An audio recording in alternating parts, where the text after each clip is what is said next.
కాకినాడ నగర ప్రజలు సంక్రాంతి పండుగను ఆనందోత్సాహాల మధ్య జరుపుకోవాలని 46వ డివిజన్ మాజీ కార్పొరేటర్ కోరమిల్లి బాలప్రసాద్ ఆకాంక్షించారు. కాకినాడ నగరపాలక సంస్థ 46వ డివిజన్ మహాత్మా వీధిలో కేబీపీ యూత్ ఆధ్వర్యంలో భోగిమంటల కార్యక్రమాన్ని ఏర్పాటు చేశారు. కేబీపీ యూత్ ఆధ్వర్యంలో స్థానిక యూత్ చుట్టుప్రక్కల ప్రాంతాల నుండి దుంగలను తీసుకొచ్చి అందంగా పేర్చి భోగిమంటలను ఏర్పాటు చేశారు. డివిజన్ కార్పొరేటర్ బాలప్రసాద్ ముఖ్య అతిథిగా పాల్గొని భోగిమంటలను వెలిగించారు. ఈ సందర్భంగా బాలప్రసాద్ మాట్లాడుతూ మన సాంస్కృతి సంప్రదాయాలకు అనుగుణంగా పండుగలను అందరూ జరుపుకోవాలన్నారు.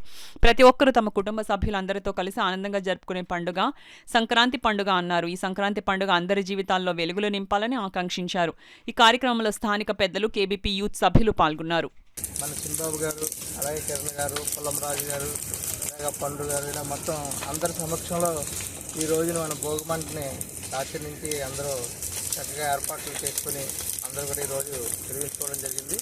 ముఖ్యంగా ప్రతి ఒక్కరు కూడా కష్టాలన్నింటినీ ఈ రోజుతో వదిలేసి సుఖ సంతోషాలతో ఆయురారోగ్యాలతో పిల్లా పాపలతో అందరూ బంధుమిత్రులతో అందరూ చక్కగా గడుపుకోవాలని, నా వార్డు ప్రజలందరూ కూడా సుఖంగా ఉండాలని ఆ భగవంతుని కోరుకుంటూ ఇక్కడి నుంచి సంక్రాంతి సంబరాలు స్టార్ట్ అవుతాయి. వార్డు ప్రజలందరూ కూడా ఆనందంగా ఉండాలని ప్రతి ఒక్కరికి పేరు పేరున హృదయపూర్వక నమస్కారాలు, శుభాకాంక్షలు తెలియజేస్తున్నాను. అలాగే కేసీసీ వారికి కూడా యాజమాన్యానికి కూడా ఈ సంక్రాంతి, భోగి, కనుమ శుభాకాంక్షలు తెలియజేసుకుంటూ ఆ వార్డు ప్రజలందరూ సుఖ సంతోషంగా ఉండాలని మరొకసారి ప్రజలందరికీ దేవుడు